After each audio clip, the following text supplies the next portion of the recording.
Assalamualaikum warahmatullahi wabarakatuh. Apa kabar semuanya? Saya doakan semoga dalam keadaan sehat walafiat ya. Nah, pada kesempatan kali ini saya membuat video ini sebagai bentuk antisipasi saya kalau saya tidak bisa masuk kelas sesuai dengan jadwal yang sudah ditentukan. Nah, materi kali ini berkaitan dengan promosi kesehatan, khususnya promosi kesehatan dalam lingkup keluarga, karena ini adalah materi dalam keperluan keluarga ya. Nah, keperluan keluarga merupakan bagian dari keperluan komunitas, baik di keperluan keluarga maupun di keperluan komunitas. Bagian komponen yang paling esensial atau paling penting adalah health promotion atau pendidikan kesehatan atau promosi kesehatan. Basic dari promosi kesehatan itu ada edukasi. Jadi melakukan pendidikan atau roles perawat sebagai edukator itu adalah paling tinggi dalam keperawatan komunitas atau keperluan keluarga ini. Nah, apa itu tujuan dari health promotion? Health promotion atau edukasi kesehatan ini tujuannya paling utama adalah memperbaiki perilaku yang awalnya kurang sehat atau tidak sehat menjadi perilaku yang lebih sehat. Atau kalau misalnya klien kita itu baik merupakan keluarga ataupun komunitas itu sudah memiliki perilaku yang sudah cukup sehat, maka diharapkan dipertahankan atau ditingkatkan kualitasnya. Nah, oleh sebab itu dalam tata laksana keperawatan komunitas maupun keperawatan keluarga, perawat perlu bermitra atau bekerjasama dengan kliennya. Kemitraan antara perawat komunitas atau keperawatan keluarga kepada kliennya itu adalah individu, keluarga maupun sekelompok masyarakat. Ini berfokus pada self-care. Self-care itu artinya apa? Artinya supaya klien kita, baik individu di masyarakat, keluarga ataupun kelompok orang tersebut dapat membantu dirinya sendiri untuk mempertahankan, memperbaiki, atau meningkatkan kualitas kesehatannya. Pasti rasionalnya kenapa health promotion atau teaching ini bisa menjadi komponen utama dalam keperluan komunitas dan keperluan keluarga. Bayangkan kalau misalnya teman-teman sedang melakukan praktek keperawatan keluarga dan keperawatan komunitas dan dibandingkan dengan teman-teman saat melakukan praktek di rumah sakit ya. Di rumah sakit pasien atau klien kita ini datang pada saat mereka membutuhkan kita. Misalnya memang tidak bisa bernapas, maka dibantu dengan melakukan pemasangan alat bantu nafas atau kita melakukan pelatihan bagaimana melatih pernapasan di rumah sakit. Pada saat sudah tidak membutuhkan hal tersebut lagi, maka klien tersebut bisa pulang atau nyatakan sembuh. Beda halnya dengan kondisi di lapangan. Di lapangan kita tidak cukup hanya satu kali melakukan tindakan, karena mungkin saja pasien atau klien kita ini masih belum memahami terhadap konsep atau skill tersebut.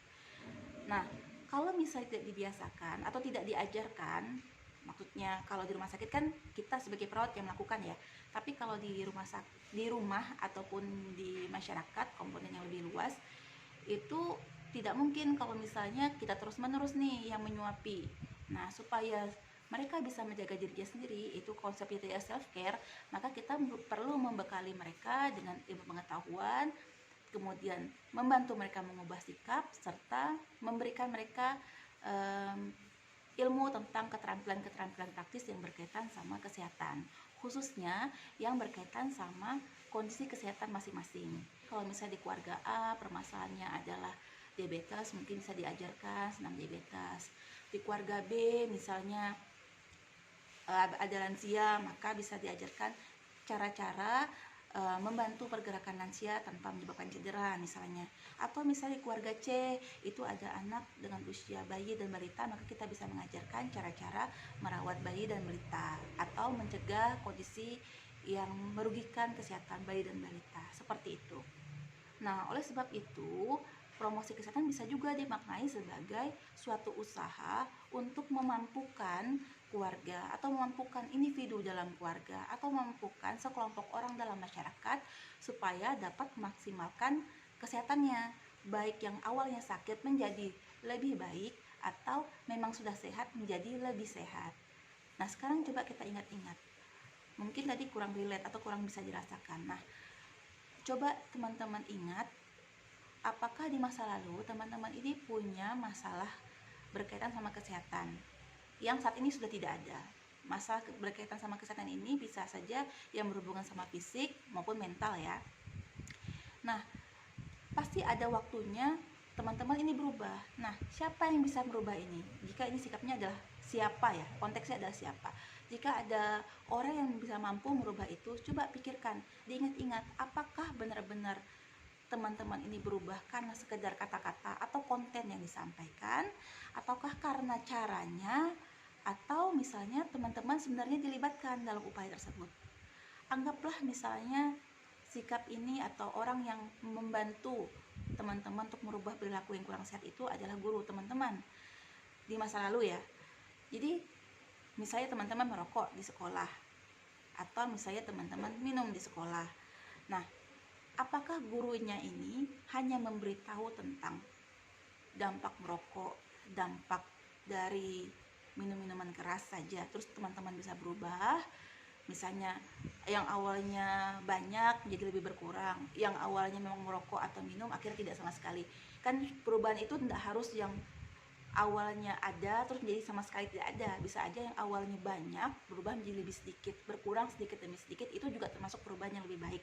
Nah, mana yang lebih berpengaruh buat teman-teman? Apakah dari kontennya memang konten yang bagus sekali dijelaskan secara rinci, ataukah disampaikan dengan hati ke hati, dengan rasa empati, ataukah misalnya teman-teman dilibatkan dengan bagaimana caranya mengubah kebiasaan tersebut. Misalnya melakukan terapi mandiri yang ada sesinya harus bersama guru tersebut, ada sesinya yang bisa kalian lakukan sendiri di rumah. Mana yang lebih berdampak?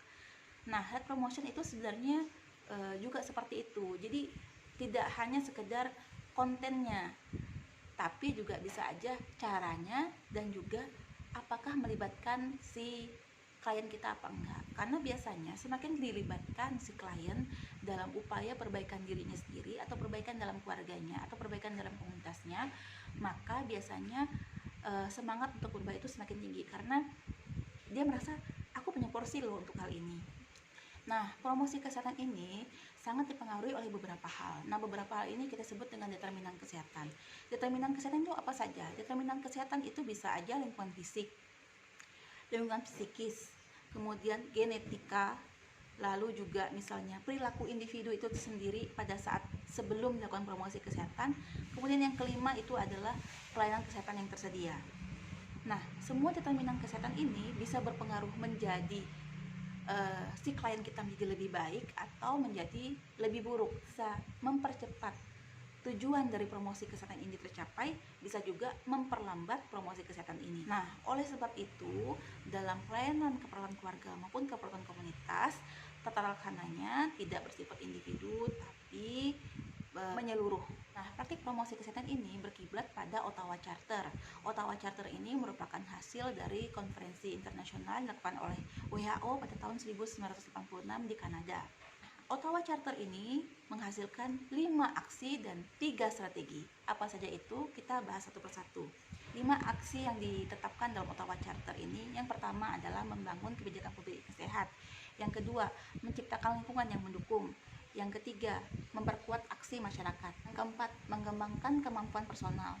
Dan yang kelima, reorientasi pelayanan kesehatan. Kita bahas yang pertama dulu, yaitu adalah membangun kebijakan publik yang sehat.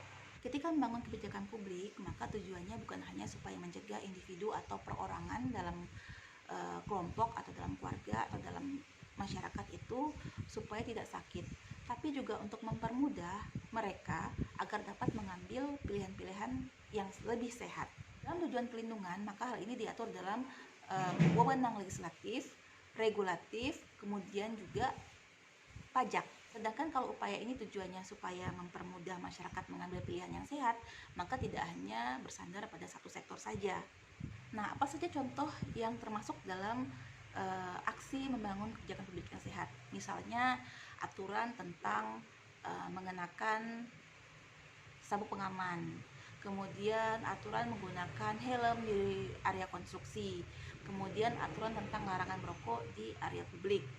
Nah, coba cari contoh-contoh lain yang berkaitan sama aksi yang pertama ini ya. Kita lanjut ke aksi yang kedua. Nah, tadi sudah ada kebijakan publik yang sehat, maka supaya kebijakan publik itu dapat berjalan dengan lancar, maka kita perlu lingkungan yang mendukung. Nah, lingkungan yang mendukung ini tidak terbatas area perkotaan maupun perdesaan, juga tidak terbatas area perkantoran, perumahan maupun area bermain. Jadi baik untuk orang dewasa maupun anak-anak semuanya harus sama-sama mendukung supaya kebijakan publik yang dibuat tadi itu dapat berjalan dengan maksimal. Contohnya apa saja? Misalnya, kalau misalnya kebijakan publiknya mengatur harus setiap anak usia 2 tahun ke bawah harus menerima ASI, maka lingkungan perkantoran, terutama yang banyak ibu-ibu menyusui, perlu menyediakan tempat-tempat khusus untuk menyusui atau untuk membuat pumping atau memberikan kemudahan bagi ibu-ibu yang sedang menyusui supaya pekerjaannya lebih ringan sehingga mereka bisa melakukan pumping atau menyusui sesuai dengan kebutuhan anaknya. Kemudian yang kedua, tadi kalau misalnya ada larangan merokok, sedangkan perilaku merokok itu tidak bisa hilang mendadak kan, maka perlu untuk dibuat area khusus untuk merokok sehingga orang yang merokok tidak mampu menahan keinginan untuk merokok bisa merokok tanpa melakukan harm pada orang-orang yang tidak merokok atau bisa meninggalkan jejak asap rokok yang juga berbahaya itu di lingkungan publik. Selanjutnya misalnya kita berharap supaya anak-anak Indonesia ini tidak mengalami obesitas atau tidak mengalami ketagihan untuk makanan-makanan yang tidak sehat, maka perlu dukungan juga nih. Dari mana? Misalnya termasuk dari televisi, iklan-iklan yang berkaitan sama junk food tidak ditayangkan di acara-acara prime time. Jadi sekitar jam-jam yang kira-kira keluarga nonton bersama itu supaya dihindari iklan-iklan berkaitan sama junk food. Kemudian juga iklan-iklan tersebut tidak dipasang di area-area sekolah, termasuk misalnya iklan-iklan rokok. Lanjut ke aksi Ottawa Charter yang ketiga, yaitu memperkuat aksi masyarakat. Nah, yang dimaksud dengan aksi masyarakat ini adalah aksi kumulatif ya. Jadi aksi kumulatif yang sifatnya mendukung upaya kesehatan atau hasil dari upaya yang dilakukan oleh masyarakat ini dapat meningkatkan status kesehatan secara kumulatif juga. Misalnya apa saja? Misalnya ada komunitas lari. Komunitas lari ini akan mendorong masyarakat supaya lebih banyak bergerak berolahraga sehingga menjadi lebih sehat. Kemudian juga komunitas memasak. Komunitas memasak ini bisa juga membuat individu-individu atau keluarga-keluarga dalam masyarakat tersebut memiliki pilihan-pilihan yang lebih sehat dalam memasak. Kemudian misalnya lagi contohnya misalnya komunitas hijau misalnya yang berkaitan sama kehidupan organik misalnya, maka itu akan membuat masyarakat ini lebih memilih produksi-produksi makanan yang lebih sehat, yang bebas dari pestisida dan macam-macam. Baik, aksi yang kelima yaitu berkaitan sama reorientasi pelayanan kesehatan. Jika kita ingat-ingat, pada saat kita membicarakan soal pelayanan kesehatan, maka kita akan terpikir rumah sakit atau puskesmas. Nah, khususnya rumah sakit ya, rumah sakit klinik. Jadi yang disebut pelayanan kesehatan adalah pada saat seorang itu sakit, terus ada yang melakukan perawatan, harus menggunakan obat-obatan atau terapi tertentu. Nah, saat ini orientasi pelayanan kesehatan itu mulai diubah. Bukan cuma pada saat klien itu sakit atau masyarakat itu sakit, tapi bagaimana cara mencegah suatu kondisi sakit tersebut. Sebentar, Nak. Nah, orientasi pelayanan kesehatan saat ini sudah berubah menjadi ke arah holistik cara kerjanya, yaitu memperkuat determinan kesehatan, kemudian memperkuat faktor protektif, kemudian yang ketiga itu adalah mengurangi faktor resiko. Selanjutnya yang terakhir itu adalah mendukung keterampilan personal maupun perkembangan sosial. Caranya seperti apa? Caranya adalah membekali sekelompok orang atau komunitas dengan ilmu, kemudian keterampilan supaya mereka dapat mengambil pilihan-pilihan yang lebih sehat. Nah, contohnya seperti apa? Misalnya dengan melakukan webinar, kita melakukan pelatihan, kita melakukan kelas dengan cara menyebarkan materi, informasi, ide-ide baik online maupun offline. Bisa itu ke masyarakat langsung, bisa ke komunitas tertentu, misalnya komunitas ibu menyusui, ibu hamil, atau termasuk juga seperti yang dilakukan oleh mahasiswa saat ini. Mahasiswa saat ini mempelajari sesuatu dari kampusnya, kemudian nanti akan disimpan ilmunya, nanti bisa diajarkan kembali ke masyarakat yang membutuhkan informasi atau ilmu pengetahuan tersebut. Nah, tadi kan ada 5 aksi dari Ottawa Charter, sekarang 3 strategi dari Ottawa Charter. Apa saja itu? Yang pertama advocate, yang kedua mediate, yang ketiga adalah enable. Nah, apa bedanya antara advocate, mediate, sama enable dalam konteks strategi Ottawa Charter ini? Kalau advocate ini adalah kombinasi antara kemampuan atau potensi individu dengan potensi masyarakat. Salah satu contohnya adalah komitmen politik juga. Sedangkan mediat menggunakan perbedaan minat antara kelompok masyarakat dengan individu-individu. Termasuk di dalamnya adalah sektor swasta, sektor publik, kemudian yang tujuannya untuk melindungi dan meningkatkan status kesehatan.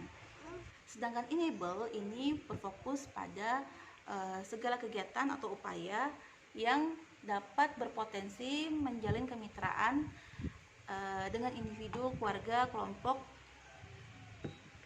yang sifatnya adalah pemberdayaan. Nah, pada saat perawat komunitas atau perawat keluarga itu sudah melakukan penjajakan, maka mereka sudah bisa mengidentifikasi apa saja kebutuhan yang dibutuhkan oleh kliennya. Nah, setelah mereka bisa mengidentifikasi kebutuhan-kebutuhan tersebut, maka bisa diidentifikasi lagi mana nih yang cocok dilakukan promosi kesehatan. Setelah perawat komunitas berhasil mengidentifikasi kebutuhan untuk promosi kesehatan, ini nggak cukup hanya berhenti sampai di situ. Kadang perawat perlu mengidentifikasi lagi. Sebenarnya apa tujuan utama dari promosi kesehatan yang akan mereka lakukan. Kemudian gimana caranya mengajar dengan efektif. Lalu berikutnya metode apa yang harus dilakukan. Apa saja sumber daya yang perlu disiapkan untuk mempermudah atau meningkatkan tujuan dari promosi kesehatan ini dapat tercapai dengan baik. Lalu bagaimana kalau misalnya kita ingin melibatkan keluarga dalam upaya promosi kesehatan ini, bagaimana caranya? Apa saja porsi yang harus dilakukan oleh keluarga tersebut dan apa yang harus kita lakukan juga. Lalu kalau misalnya ternyata dalam keluarga tersebut atau individu atau kelompok masyarakat atau bahkan masyarakat itu ada yang berkebutuhan khusus, maka bagaimana cara kita membuat mereka terlibat dalam promosi kesehatan yang akan kita lakukan. Selanjutnya yang tidak kalah penting, informasi yang kita berikan dalam promosi kesehatan itu, gimana caranya mereka itu bisa menangkapnya. Dan gimana caranya kita tahu bahwa mereka sudah berhasil menangkap informasi yang kita berikan tadi.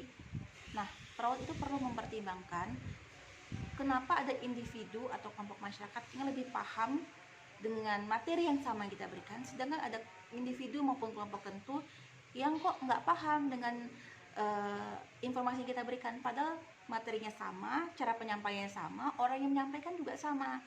Nah, oleh sebab itu mungkin di satu individu atau satu kelompok atau satu keluarga itu bisa saja proses promosi kesehatannya lebih panjang dibandingkan keluarga yang lain, walaupun masalahnya itu sama.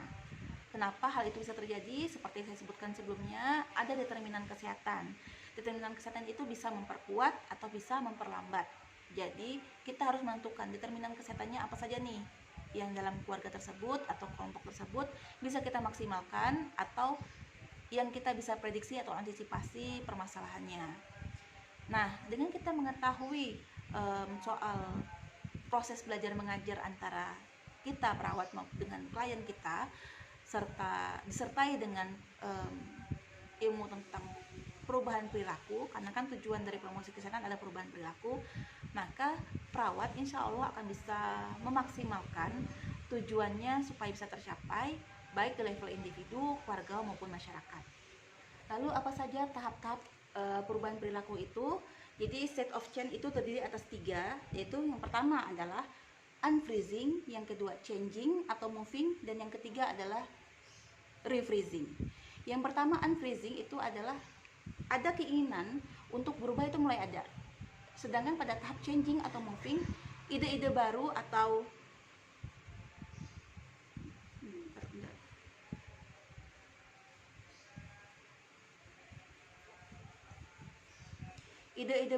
informasi itu sudah bisa diterima oleh si individu atau keluarga yang mau berubah ini.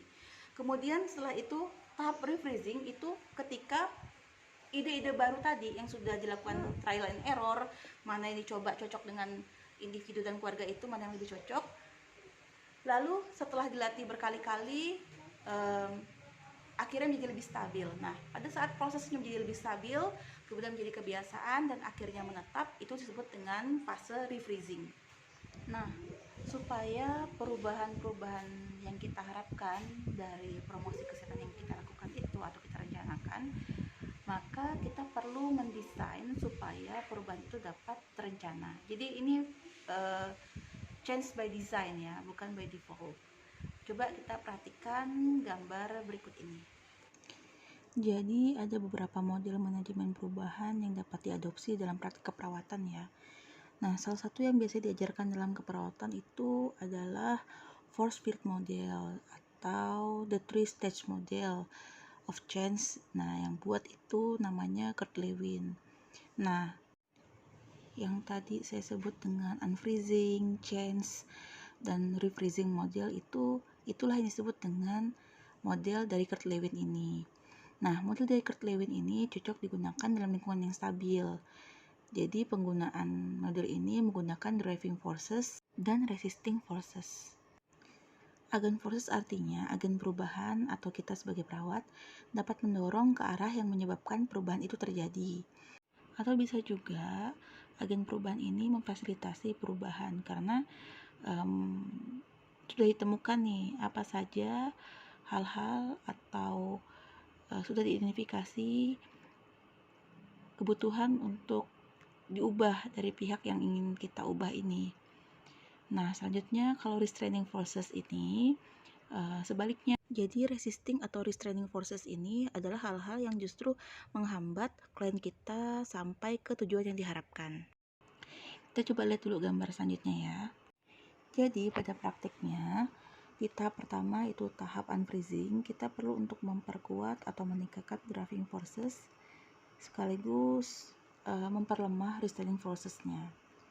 Caranya ada 3. Yang pertama, kita meningkatkan driving forces-nya yang bisa mengarahkan perilaku supaya menjauh dari situasi saat ini yang kurang diharapkan ya. Yang kedua, menurunkan restraining forces yang sifatnya bisa secara negatif mempengaruhi pergerakan perubahan dari situasi saat ini. Jadi bukannya meningkat, justru memperlambat atau menghambat atau malah menghalangi perubahan itu terjadi. Atau yang ketiga, kombinasi dari kedua hal yang disebutkan tadi. Nah, pada tahap change atau moving, tahap yang kedua, di sini ada keterlibatan pikiran, perasaan, dan perilaku. Nah, kata Lewin, jadi menurut Lewin ini ada 3 aksi yang dapat mempengaruhi perubahan. Yang pertama, mempersuasi pihak lain bahwa status quo atau situasi yang ada saat ini tidak menguntungkan. Oleh sebab itu, si agen perubahan ini mengajak supaya mereka melihat situasi ini dengan perspektif yang lain. Lalu yang kedua, bekerja sama nih dengan pihak lain. Jadi si agen perubahan itu misalnya perawat dengan pihak yang menjadi sasaran dalam situasi saat ini adalah keluarga, bekerja sama pihak lain untuk menemukan informasi yang baru, yang cocok atau relevan sehingga dapat membantu perubahan yang diinginkan. Lalu yang ketiga, menghubungkan para leader-leader yang punya kuasa dan wewenang, dan mereka ini juga mendukung perubahan yang diharapkan tadi. Nah, tahap kedua ini seringkali disebut dengan tahap yang paling berat. Kenapa bisa seperti itu? Karena biasanya kalau ada perubahan atau kita menuju suatu perubahan, sering ada keraguan dan ketakutan pada perubahan itu sendiri. Ada yang levelnya rendah sampai levelnya berat. Nah, karena sebab itu, maka di tahap ini kita perlu tim pendukung yang lain selain antara kita si agen perubahan sama orang yang mau kita ubah. Nah, selanjutnya pada tahapan ketiga itu refreezing. Nah, pada saat ini kebiasaan baru udah mulai tercipta. Tahap ini dibutuhkan supaya apa yang kita capai atau apa yang kita usahakan di tahap kedua dapat bertahan lama. Nah, makanya keberhasilan pada tahap ini akan menjadi norma baru pada pihak yang sedang berubah itu. Nah, model Lewin ini terkenal dalam ilmu kesehatan ya, tapi walaupun terkenal, dia juga dianggap masih punya kelemahan. Kenapa seperti itu? Karena dianggap terlalu sederhana dan linear. Jadi tahapannya seperti sudah dipastikan. Padahal berubah itu seringkali kita nggak bisa prediksi ya, dan sifatnya itu kompleks. Selanjutnya ada lagi nih plain change model yang merupakan perluasan dari teori dan model mirip Lewin tadi. Model ini disusun sama Lipit, Watson, sama Wesley. Nah, fokus pada model ini itu lebih ke arah peran dan tanggung jawab si agen perubahan daripada proses perubahan itu sendiri. Nah, perbedaan lain ini dalam model ini penekanannya ada pada partisipasi pihak-pihak yang terdampak dengan perubahan itu sendiri selama tahap perencanaan. Nah, pada model ini setelah kita mengenali kebutuhan atau mengenali masalah, ada 7 tahapan dalam plan change modelnya, yaitu yang pertama diagnosing the problem atau pendiagnosaan masalah. Yang kedua, mengkaji sumber daya dan kapasitas untuk berubah dari sistem yang ingin berubah ini. Lalu yang ketiga, mengkaji sumber daya dan motivasi dari agen perubahannya. Lalu kemudian menentukan tujuan perubahan dan strateginya seperti apa. Selanjutnya menentukan peran agen perubahan dalam strategi itu seperti apa aja. Kemudian kalau sudah berhasil, sudah ada yang tercapai, maka tahapan selanjutnya adalah mempertahankan perubahan, lalu secara perlahan melakukan terminasi hubungan antara si agen perubahan tadi dengan si klien ketika si perubahan itu sudah berubah menjadi budaya dalam sistem tersebut. Langkah-langkah dalam model Lipit ini menekankan pada pihak yang dipengaruhi oleh perubahan yang fokusnya pada keterampilan berkomunikasi, report building, strategi problem solving, dan penentuan mekanisme feedbacknya kayak gimana. Coba kita lihat dulu perbandingan antara teori-teori utama tentang plan change yang ada ya. Nah, di sini ada beberapa plan change model yang tersedia, hanya beberapa aja. Nah, karakteristik dari plan change ini supaya bisa berhasil tuh seenggaknya ada 4. Yang pertama, perubahan itu harus punya tujuan dan harus diniatkan. Jadi ada alasan atau goal spesifik yang diinginkan, yaitu ya suatu perubahan. Nah, goals yang dibuat ini akan membuat fokus terunifikasi dan punya target spesifik.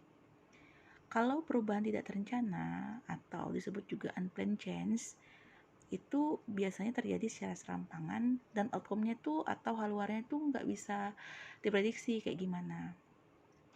Lalu yang kedua, perubahan sifatnya by design, bukan default.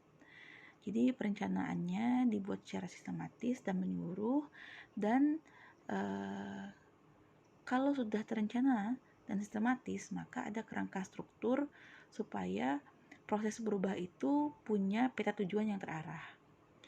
Lalu yang ketiga, plan change kalau di kesehatan masyarakat tujuannya adalah improvement atau ada peningkatan status kesehatan ya.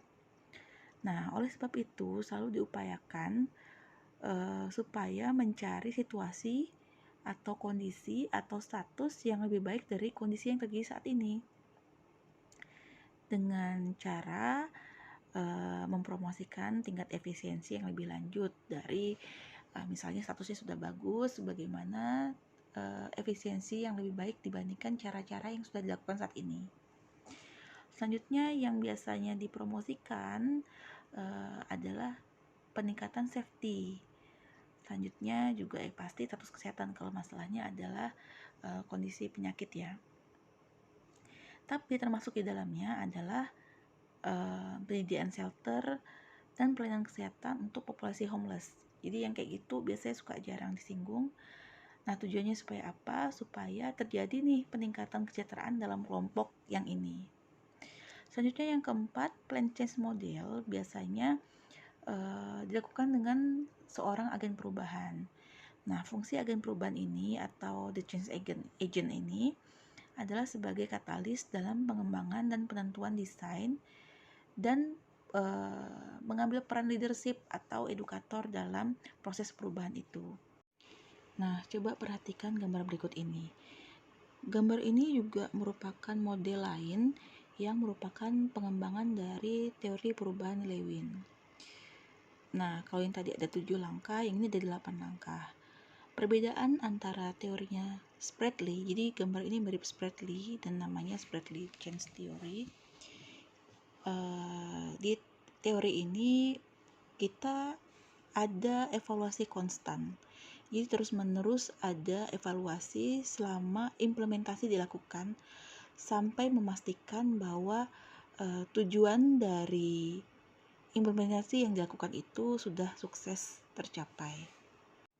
Nah, pada teori Spratly ini diizinkan supaya kita bisa mencocokkan atau melakukan investigasi beberapa alternatif sekaligus pada masalah yang sudah kita tetapkan, mana yang harus dilakukan perubahan. Dan karena pada teori ini ada evaluasi terus-menerus secara konstan pada saat proses implementasi dilakukan, maka hal ini dapat meningkatkan kesempatan ditemukannya atau kita bisa menetapkan implementasi mana atau solusi mana yang paling efektif dan relevan terhadap masalah yang ada dalam sistem tersebut.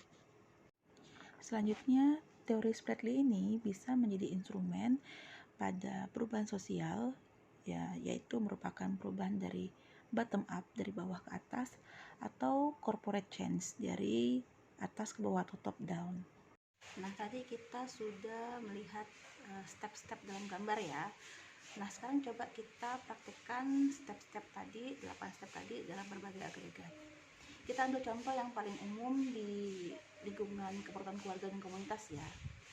Anggaplah seandainya perawat atau kalian sebagai mahasiswa yang akan praktek keperawatan itu curiga adanya ketidakpercayaan diri di kalangan para orang tua muda berkaitan sama kemampuan parenting mereka.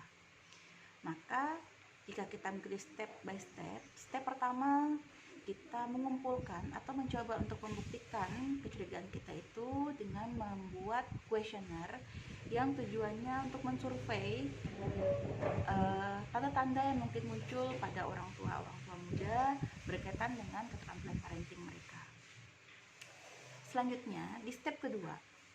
Pada step yang kedua, perawat dapat bekerjasama dengan tenaga kesehatan lainnya untuk menentukan diagnosis berdasarkan analisa gejala-gejala yang muncul dari kuesioner yang sudah kita kumpulkan tadi. Selanjutnya, pada step yang ketiga, udah buat nih, kita udah punya diagnosanya, ada punya simptomnya. Kita buat nih daftar atau list alternatif solusi yang mungkin kita bisa gunakan nantinya. Nah, fungsi kenapa kita mengumpulkan list-list ini supaya kita nanti bisa tentukan nih mana yang paling cocok buat kita sebagai tenaga kesehatan dan juga cocok sama masyarakat. Yang cocok sama keduanya kita pilih bareng-bareng nanti di step yang keempat. Nah, di step yang ketiga tadi ini, misalnya tadi untuk kasus yang ketidakpercayaan diri orang tua, terutama orang tua muda untuk skill parentingnya, misalnya kita membuat parenting center yang lokasinya bisa di puskesmas, bisa juga di posyandu. Kemudian kita juga bisa mengorganisasikan rumah-rumah ibadah atau kelompok-kelompok ibadah, bisa juga klub-klub di masyarakat, maksudnya kelompok-kelompok yang suka ada bikin komunitas-komunitas sendiri ya. Kemudian bisa juga melibatkan sponsor supaya dapat memberikan informasi berkaitan sama parenting skill pada masyarakat tersebut. Yang ketiga, kita bisa memaksimalkan kelompok-kelompok atau sistem di dalam kampus juga nih, supaya dapat mengadakan workshop, bisa juga pelatihan, seminar, dan lain-lain berkaitan sama parenting skill. Selanjutnya kita ke tahap yang step yang keempat. Nah, step yang keempat tadi sudah disebutkan, yaitu dari berbagai macam alternatif yang kita buat di step ketiga tadi, kita pilih nih mana yang paling cocok sama kita, sumber daya kita apa aja yang bisa mendukung, sumber daya si klien kita apa saja yang mendukung, lalu mana yang paling cocok kita ambil, kita pilih. Lalu step yang kelima ini planning berkaitan sama program yang kita pilih tadi. Kita sudah menentukan program, tapi kan program itu kan butuh step by step ya, bagaimana cara mengeksekusinya. Maka kita buat step by stepnya di tahap yang kelima. Lalu tahap yang keenam ini adalah implementasi. Kita sudah buat step by stepnya nih, supaya program yang kita pilih tadi bisa maksimal nih hasilnya. Selanjutnya di step yang ketujuh kita melakukan evaluasi. Kita sudah membuat planningnya, kita sudah melakukan implementasinya. Apa saja nih hambatannya? atau pada saat kita melakukan implementasi, ada nggak hal lain yang luput dari perhatian kita yang sebenarnya bisa mendukung program yang kita pilih tadi tapi nggak masuk dalam tahap perencanaan tadi. Nah, selanjutnya di step yang ke-8 kita lakukan penyesuaian secukupnya supaya program tadi bisa lebih stabil, yang program yang kita pilih tadi. Nah, begitu ya. Ini berlaku di semua permasalahan, bisa juga yang di keluarga, bisa juga yang di komunitas. Jadi sama. Ada 3 strategi supaya plan change yang kita buat ini bisa berhasil. Yang pertama, strateginya adalah empiris rasional. Yang kedua, normatif reedukatif. Yang ketiga, power koersif. Apa saja itu? Jadi pada strategi ini, strategi empiris rasional ini, kita berasumsi bahwa kalau kita memberikan knowledge, memberikan ilmu pengetahuan, maka hal itu merupakan kebutuhan yang paling kuat pada perubahan yang kita harapkan tadi. Jadi strategi ini berasumsi bahwa orang-orang ini, jadi orang-orang di target kita ini adalah orang-orang nasional yang akan bergerak dengan sendirinya, dengan kesadaran diri mereka sendiri, bahwa mereka tuh ngerti kalau mereka berubah, maka hal tersebut akan menguntungkan buat diri mereka. Strategi ini bisa berhasil kalau pihak yang ingin berubah atau kita targetkan untuk berubah itu bisa menerima bahwa si perubahan yang menjadi target itu benar-benar mereka bisa terima alasannya dan mereka sadar kalau itu memang benar-benar bermanfaat. Pada strategi yang kedua, yaitu strategi normatif reedukatif, ini berasumsi bahwa individu-individu akan bergerak berdasarkan norma-norma serta nilai-nilai sosial yang akan mempengaruhi penerimaan mereka terhadap perubahan. Nah, nantinya perawat yang mengambil peran atau role sebagai leader akan berfokus pada motivator perilaku individu-individu yang sedang mereka tangani. Jadi siapa saja atau apa saja yang akan mempengaruhi sikap mereka, apa saja yang akan mempengaruhi perasaan mereka, juga gimana hubungan interpersonal mereka supaya perawat dapat mengimplementasikan perubahan dengan cara yang lebih efektif dalam lingkungan pelayanan kesehatan.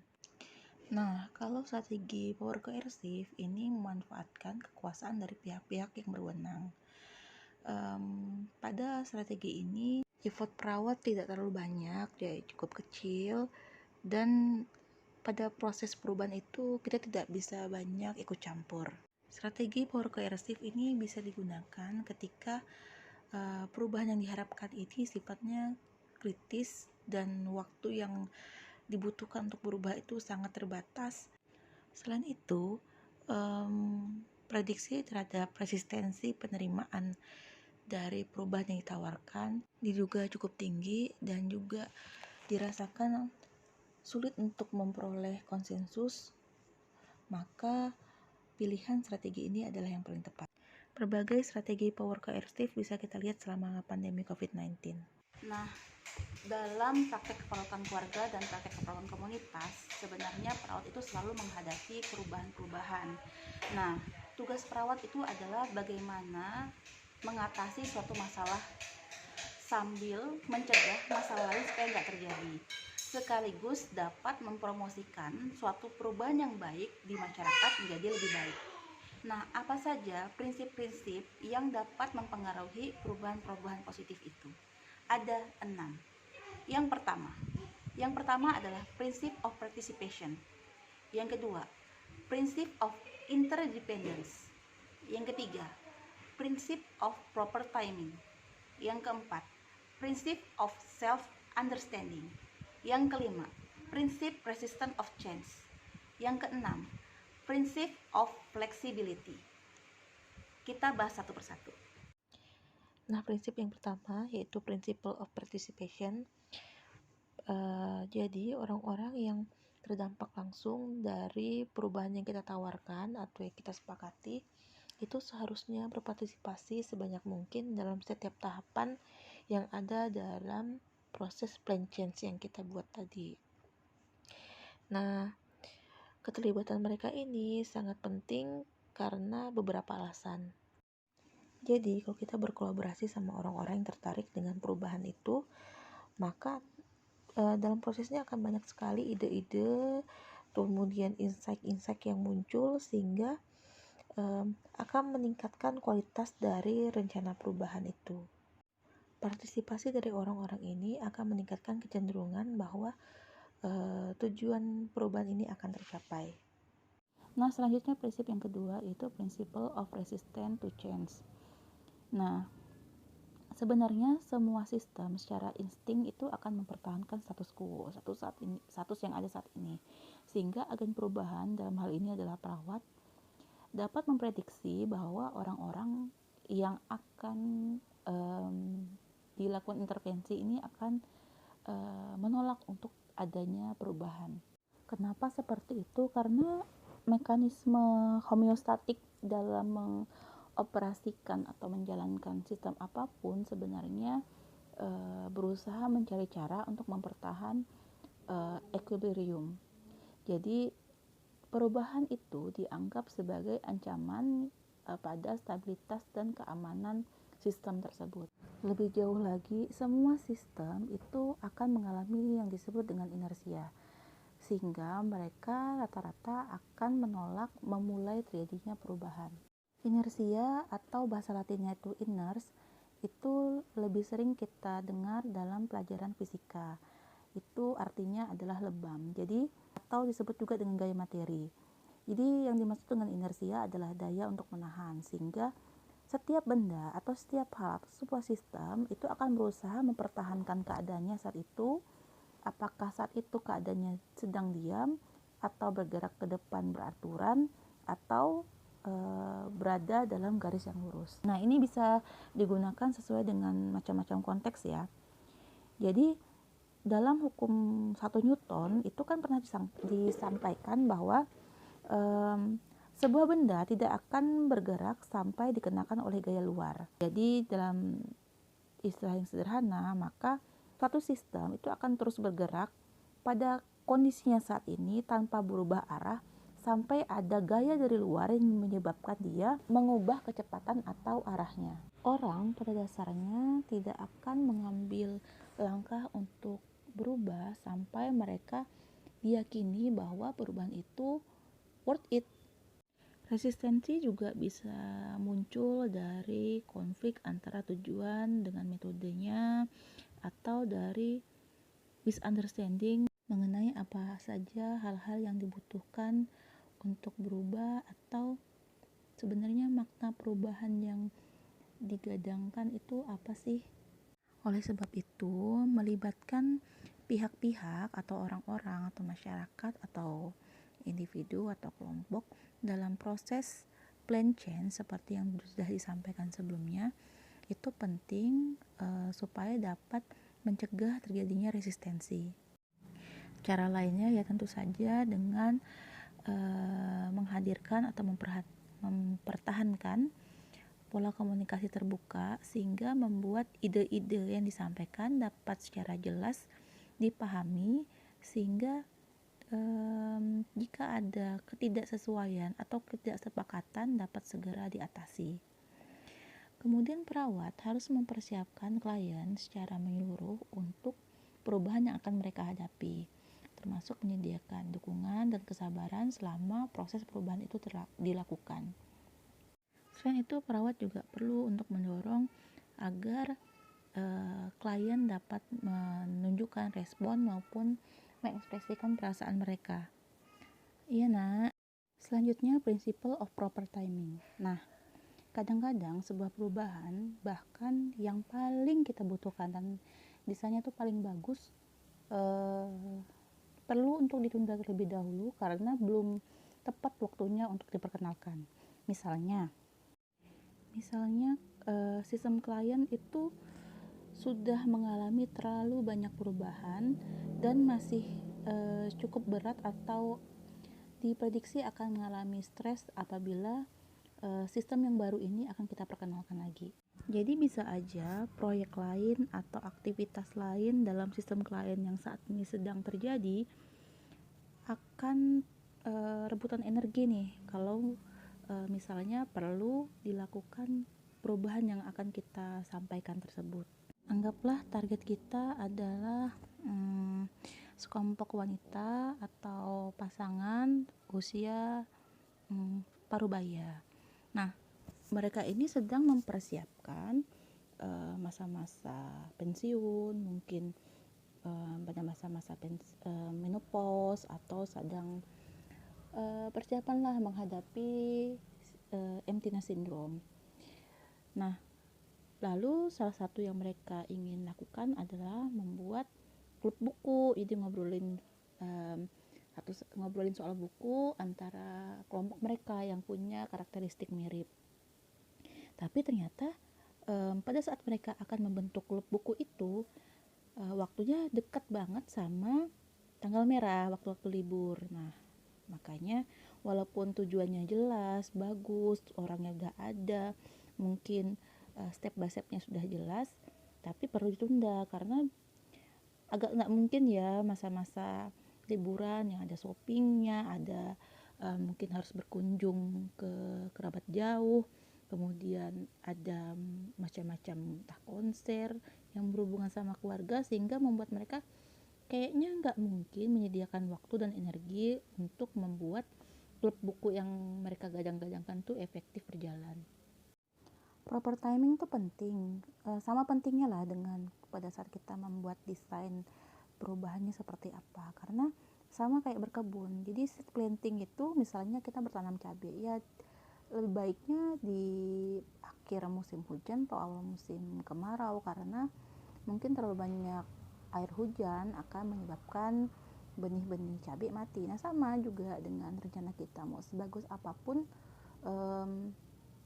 rencana kita bisa aja gak berhasil hanya karena ada hal lain yang akan mengganggu proyek itu berjalan, dan kadang pada saat mau dilanjutkan timingnya udah atau momennya udah gak cocok lagi. Jadi intinya ide-ide tentang perubahannya tuh harus cocok, kemudian penerima perubahannya tuh harus sudah siap, iklimnya sudah tepat, dan sumber dayanya sudah tersedia sebelum suatu perubahan dapat dilakukan, sehingga hasilnya bisa bakal matang dan akan bermanfaat dalam jangka panjang. Jadi selanjutnya tentang principle of interdependence. Nah, di setiap sistem biasanya punya banyak subsistem yang saling berhubungan satu sama lain dan saling berketergantungan satu sama lainnya. Nah, berubah atau proses perubahan itu merupakan bagian dari suatu sistem yang akan berdampak pada masing-masing subsistem di dalamnya. Bahkan mungkin satu sistem akan mempengaruhi sistem lainnya. Contohnya seperti ini. Misalnya, Puskesmas sebagai ujung tombak dinas kesehatan itu punya program home care, ya, program home care. Tapi ternyata setelah program reorientasi pelayanan kesehatan ini cukup dikenal baik oleh masyarakat setempat, sementara rekrutmennya terbatas, maka kemungkinan terjadi ketimpangan nih antara kebutuhan yang diinginkan klien atau masyarakat itu sama yang mampu disediakan oleh pelayanan kesehatan, itu puskesmasnya. Nah, supaya dapat memenuhi permintaan, bisa saja puskesmas ini meminta bantuan nih dari agen swasta. Agen swasta yang berkaitan sama home care ini bisa aja memang profesional kesehatan, jadi memang lulusan orang kesehatan. Ada juga yang memang dilatih, jadi bukan terdidik dan terlatih, tapi mungkin hanya terlatih saja. Nah, kan beda ya kualitas yang disediakan. Yang satu yang secara dari puskesmas mungkin secara legal itu bertanggung jawab, maupun secara profesional juga harus bertanggung gugat terhadap kualitas pelayanan yang diberikan pada klien. Tapi ternyata dari yang pihak yang diajak bekerja sama ingin mengambil kontrol pada pekerjanya, jadi nggak dilepaskan supaya bekerja sesuai yang diharapkan dari sektor publik tadi ya, maksudnya yang dari pemerintah, Sehingga mungkin puskesmas tersebut, puskesmas pemerintah tadi itu mengambil solusi melakukan kontrak dengan sektor swasta lain yang mungkin bisa menerima supervisi dari puskesmas atau dinkesnya itu. Nah, tapi gimana pun kan hal ini akan mempengaruhi peran perawat secara keseluruhan di dalam sistem pelayanan kesehatan yang udah berubah tadi ya. Termasuk juga hubungan antara sistem di sektor pemerintah dan di sektor swasta. Nah, itu tadi cuma contoh aja ya. Selanjutnya adalah principle of flexibility. Jadi hal-hal yang tak bisa kita prediksi dapat terjadi dalam setiap situasi ya. Nah, prinsip yang kelima ini yaitu flexibility menekankan pada 2 poin. Yang pertama, perawat perlu untuk mampu beradaptasi pada hal-hal yang tidak dapat diduga sebelumnya, atau justru malah menciptakan hal-hal yang tidak terduga sebelumnya yang kurang direncanakan tapi bermanfaat atau berfungsi bagi kesuksesan rencana yang kita buat bersama keluarga. Jadi ketekunan dan sikap fleksibel merupakan tanda dari manajer perubahan yang kreatif. Itu menurut Russell tahun 2013. Misalnya, seorang perawat komunitas sudah pernah mencoba menghubungi seorang ibu muda yang katanya melakukan kekerasan pada anaknya yang masih berusia 2 tahun. Setelah beberapa kali ditelepon, melakukan kunjungan, rumahnya selalu kosong. Akhirnya perawat tersebut berhasil nih ketemu sama ibu sama anak tadi. Tapi nggak sendirian, mungkin nggak cuma si ibu itu dan si anak aja, tapi ada seorang tetangga atau mungkin malah beberapa yang mau ikut dalam kunjungan rumah tersebut dan nggak mau pulang, pokoknya sepanjang kunjungan itu dia harus ada. Nah kan jika seperti itu biasanya di awal-awal pasti perawat merasa tersinggung dong, atau merasa terganggu dengan keberadaan si tetangganya itu. Misalnya ya harusnya kita jadi lebih dekat sama si ibu dan anak, jadi kayaknya ada orang lain, nggak ada hubungan apa-apa, bikin upaya PDKT kita sama klien kita menjadi berkurang. Tapi kita bisa nih dengan prinsip of flexibility ini, kita bisa reframing situasi ini. Jadi bisa saja kita menjadikan keberadaan si tetangga ini sebagai kesempatan kita melihat situasi si ibu anak tadi dengan sudut pandang si tetangga ini. Bahkan bisa juga kita bisa menginfluence atau melakukan promkes pada klien yang lain sekaligus. Maksudnya ya tetangga yang tadi itu, perawat bisa mulai bertanya, misalnya apakah si tetangga ini punya anak apa enggak. Lalu bisa mulai memperkenalkan kedua perempuan ini, kalau misalnya dua-duanya perempuan ya, dalam suatu diskusi berkaitan sama perawatan anak atau apa saja deh yang berkaitan dengan dukungan dan pendidikan kesehatan yang sesuai dengan kondisi mereka berdua. Nah, kalau situasi seperti ini, maka perawat ini termasuk fleksibel dalam pendekatannya meskipun situasinya tidak sesuai dengan perkiraannya sebelumnya. Nah, tadi kan poin yang pertama itu kita harus bisa beradaptasi terhadap kejadian-kejadian yang tidak bisa diprediksi sebelumnya. Nah, poin yang kedua berkaitan sama flexibility adalah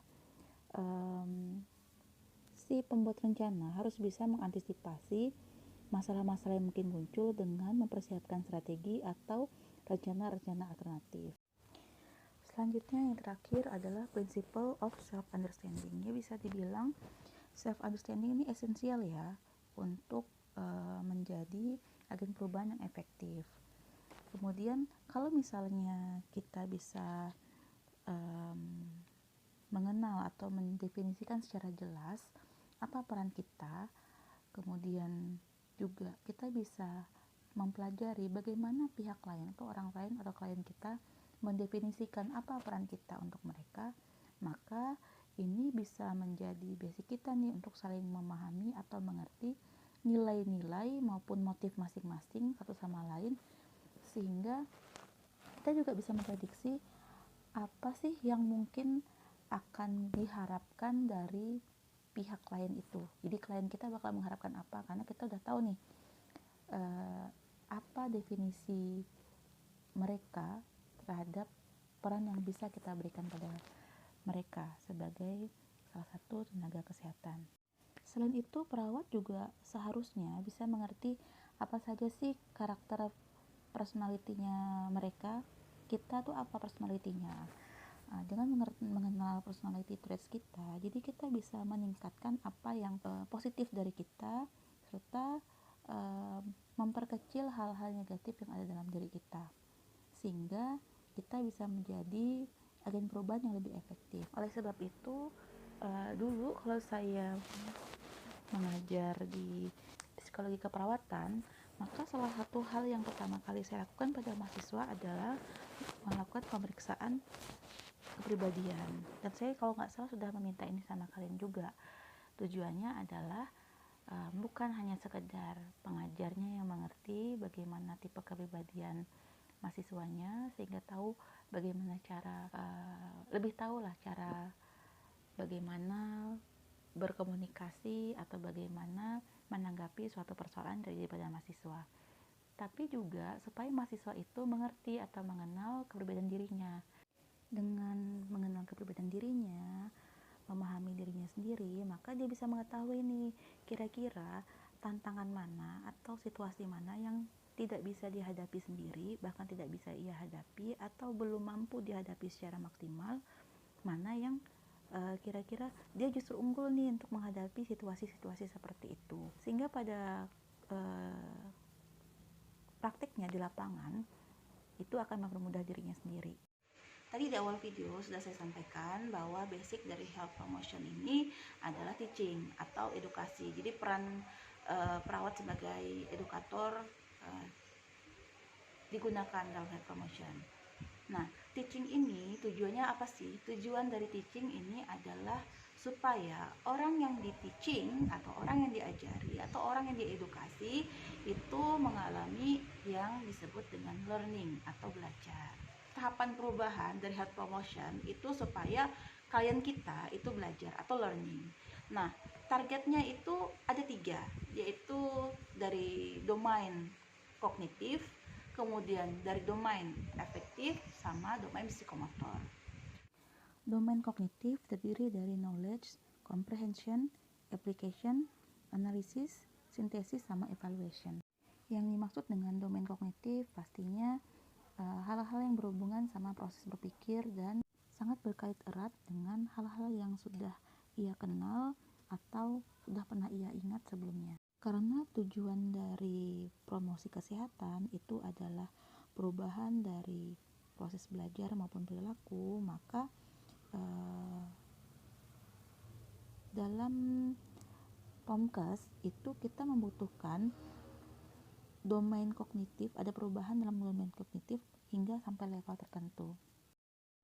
Jadi peran seseorang dalam hal ini adalah klien kita, yaitu individu dan keluarga, saat proses belajar pada saat kita melakukan POMKes itu berbeda-beda, mulai dari yang paling pasif yaitu pada level knowledge sampai yang aktif yaitu pada level evaluasi. Jadi intinya semakin klien kita aktif, maka peran kita sebagai perawat akan semakin lebih kecil. Tapi tidak semua klien kita perlu harus berada di semua tingkatan pembelajaran kognitif ini. Jadi kita harus sesuaikan sama situasinya si klien kita dan bagaimana kondisinya dia. Jadi pada satu keluarga bisa aja dia butuh sampai tahap comprehension, jadi cukup mengerti aja. Sedangkan pada bagian lain seenggaknya harus sampai level aplikasi. Jadi ini harus disesuaikan dengan kondisi klien lagi ya. Secara ringkas kita bisa lihat di tabel yang ada di sini. Jangan bilang nggak bisa bahasa Inggris, kalian kan udah belajar bahasa Inggris dari SD. Selanjutnya di domain afektif ya, merupakan pembelajaran yang melibatkan emosi, perasaan, dan afeksi juga.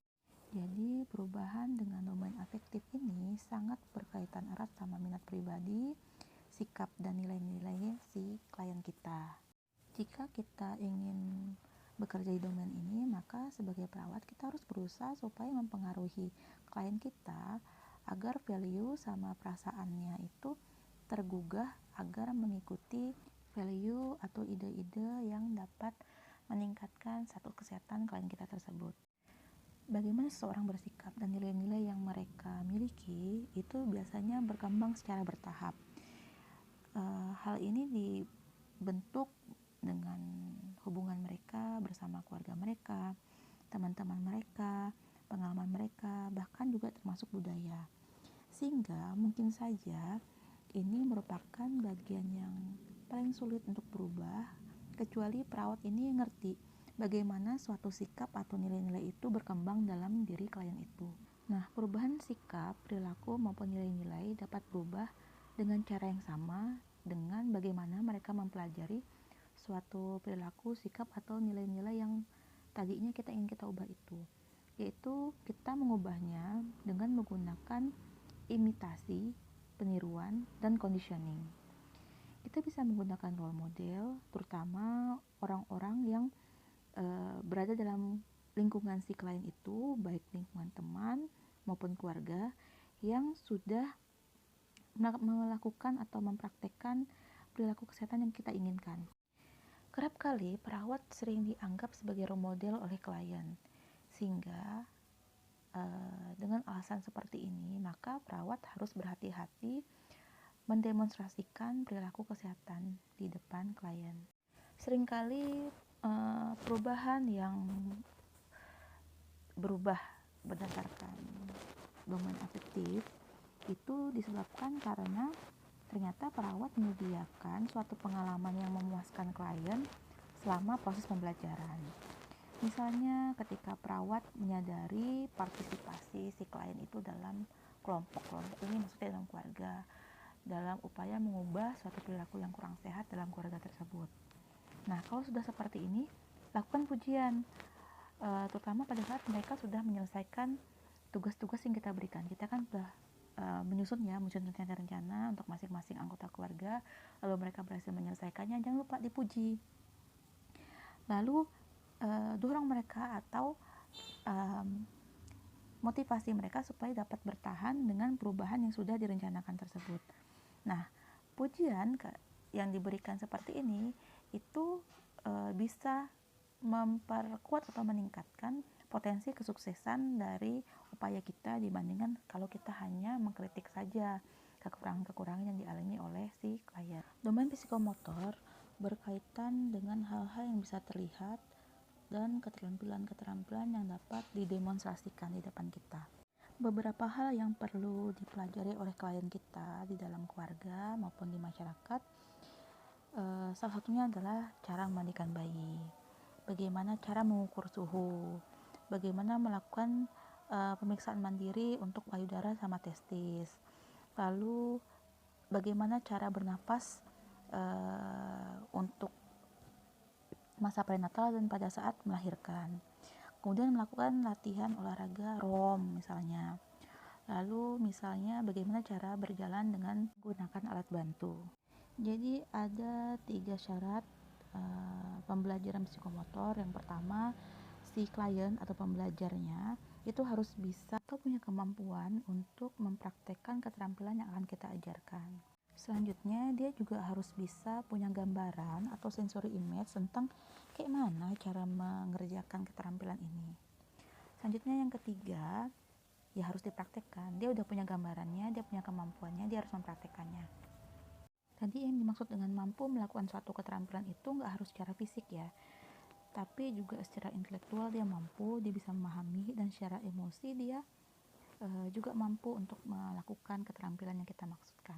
Tingkat kompleksitas keterampilan yang kita harapkan tuh harus cocok dulu sama tingkat fungsi tubuh, fungsi intelijensi dan emosionalnya si klien kita. Dan perlu diingat bahwa tingkat pendidikan itu nggak sama tingkat intelijensi ya. Kita juga bisa mempertimbangkan tahap perkembangan sebagai cara untuk menentukan apakah keterampilan ini yang akan kita ajarkan cocok untuk diajarkan pada klien kita. Nah, supaya bisa maksimal menggunakan praktek tentang health promotion ini, ada baiknya teman-teman sekalian mengulang kembali ilmu yang sudah dipelajari di mata kuliah sebelumnya berkaitan sama teori-teori keperawatan, khususnya yang berkaitan sama learning ya. Itu misalnya health belief model, kemudian Pender's learning theory, macam-macam itu dipelajari kembali supaya bisa maksimal penggunaannya, khususnya di praktek keperawatan keluarga dan komunitas. Nah, fokus kita pada saat memberikan promosi kesehatan, khususnya dalam lingkup keluarga itu adalah sumber daya kita juga ya. Sumber daya kita juga sebagai perawat atau penyedia layanan, juga termasuk sumber daya dari keluarga kita dan klien. Kita juga bisa kok melakukan health promotion itu nggak harus ada di rumah, tapi kita bisa mengumpulkan keluarga-keluarga, kita melakukan wisata bersama sambil lakukan edukasi. Contohnya misalnya pada saat kita memberikan edukasi pada keluarga dengan individu yang mengalami Alzheimer. Kemudian juga misalnya kita melakukan edukasi pada keluarga yang anggotanya mengalami gangguan dari mental health. Kemudian kita juga bisa kok melakukan promosi kesehatan berdasarkan karakteristik keluarga, misalnya jenis keluarga yang mengalami masalah finansial tertentu, termasuk keluarga imigran. Itu kan mungkin ada perbedaan ya, masalah kesehatannya seperti apa.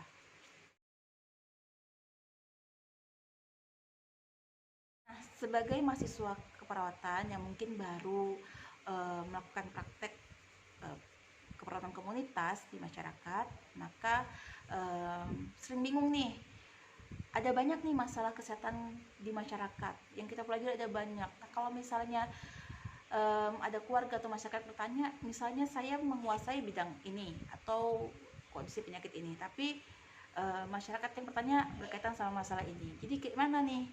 Nah, jadi kalau misalnya ada perawat yang pindah dari puskesmas A ke puskesmas B, maka masalah di area puskesmas A dan puskesmas B pasti berbeda.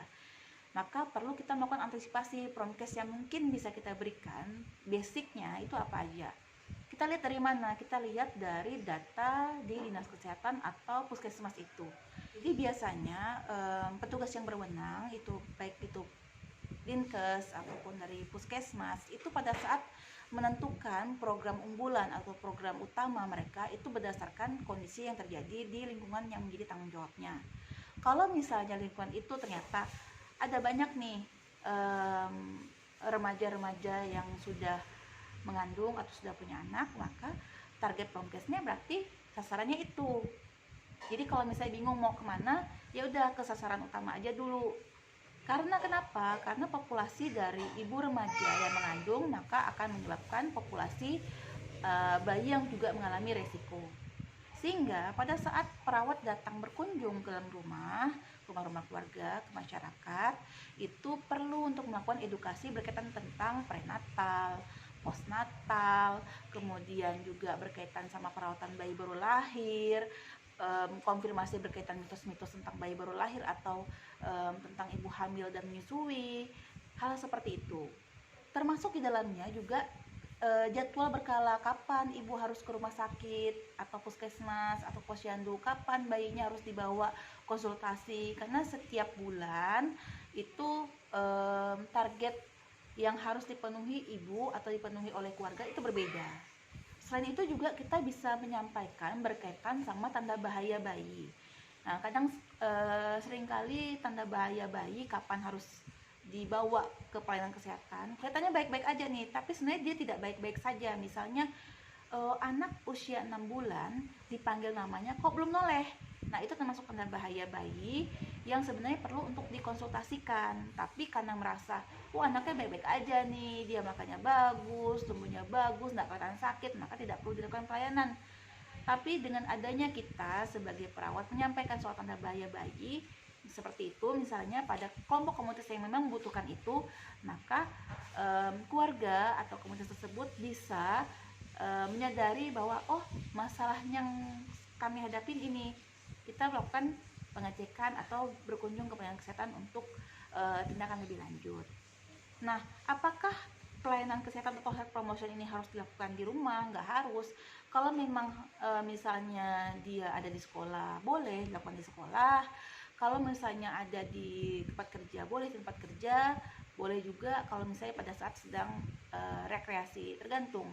Misalnya aja, kita prakteknya atau kita melakukan pelayanan itu dari pagi sampai sore. Ternyata dari pagi sampai sore dia bekerja berjualan misalnya di sekitar rumahnya.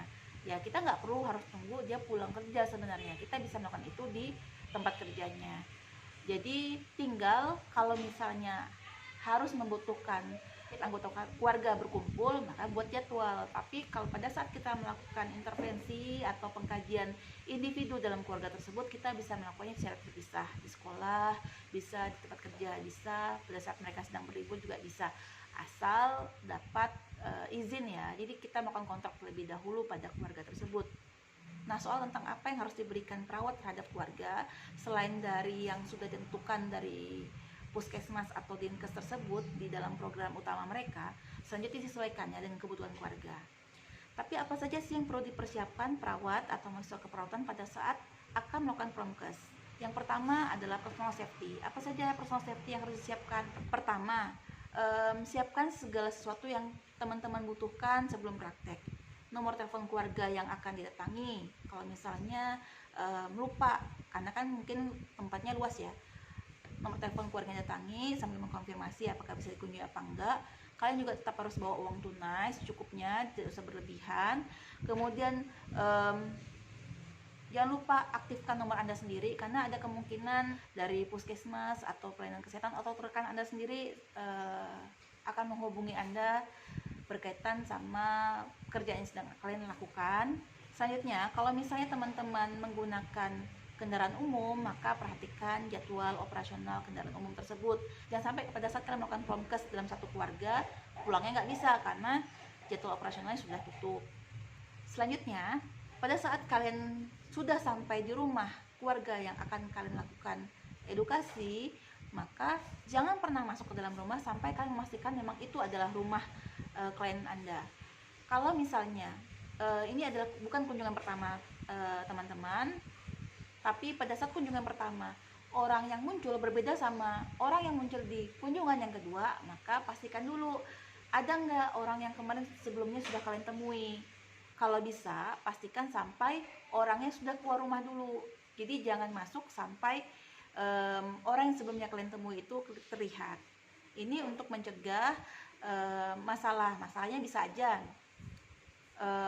tidak diizinkan nih sama orang kedua karena ngerasa belum pernah ketemu, jadi perlu dikonfirmasi sama orang yang pertama. Atau bisa aja justru keselamatan kalian yang dipertaruhkan. Bisa saja ada terjadi sesuatu di dalam rumah tersebut karena lingkungan yang kalian harus hadapi nggak harus sama ya, nggak harus lingkungan yang selalu aman. Jadi kalau misalnya kebetulan lingkungan yang kalian datangi dan lingkungan tidak terlalu aman, bisa saja penghuni rumahnya juga sedang dalam bahaya dan kalian juga sedang dalam bahaya, dan orang yang kedua yang kalian temuin bisa saja bukan penghuni rumah sebenarnya, justru orang yang membahayakan kamu maupun penghuni rumah itu. Jadi harus dipastikan dulu. Selanjutnya, kalau misalnya pada saat kalian melakukan kunjungan keluarga, ternyata dalam keluarga tersebut sedang ada yang berantem, ada friksi dalam keluarga, maka upayakan kalian tidak ikut campur dalam masalah keluarga tersebut. Berpamitan dan lakukan kontrak bahwa kalian akan melakukan apa yang sedang kalian rencanakan untuk lakukan pada hari itu di kemudian hari. Kalau misalnya kalian merasa bahwa permasalahan itu cukup berbahaya dan kalian merasa tidak bisa tinggal diam, maka kalian bisa melakukan laporan bisa ke Pak RT, Pak RW, bisa juga ke, kalau misalnya ini mahasiswa maka bisa lapor dulu ke pembimbingnya. Kalau misalnya itu sangat mengancam sekali, kalian bisa telepon polisi dengan kontak misalnya 1110 ya.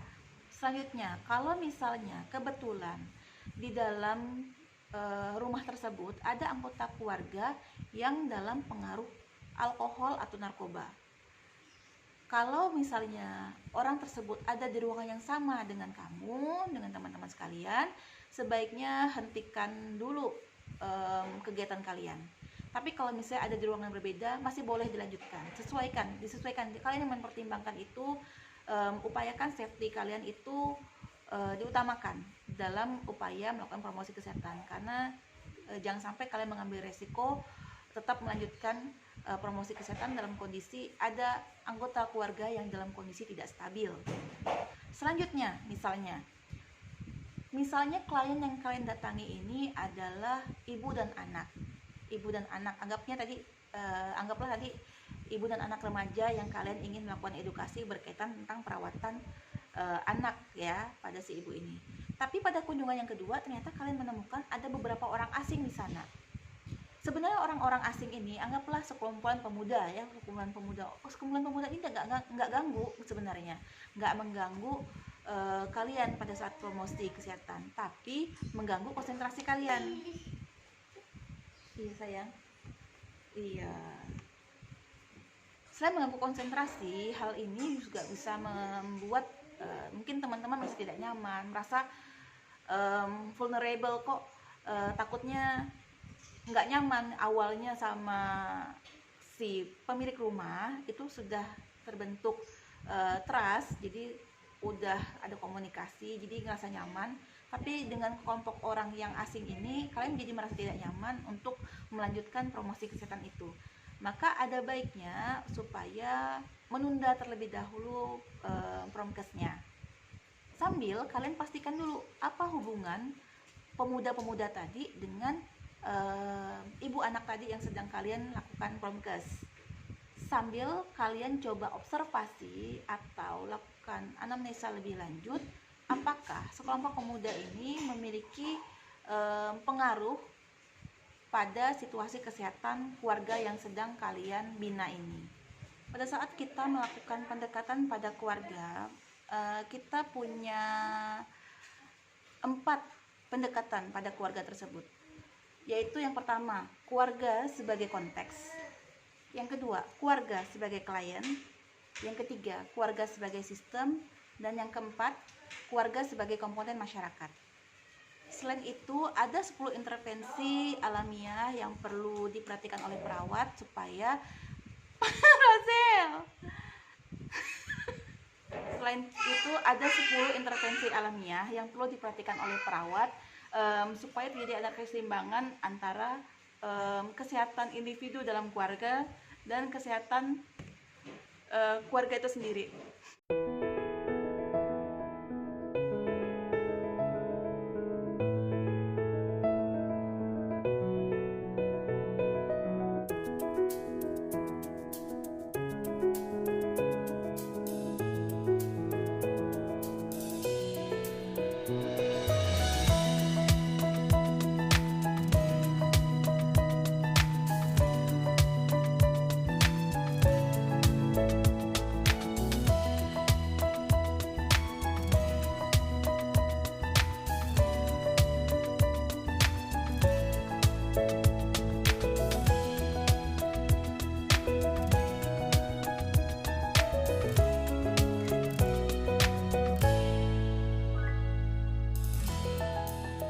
Baiklah, sampai di sini dulu materi kali ini. Semoga bermanfaat.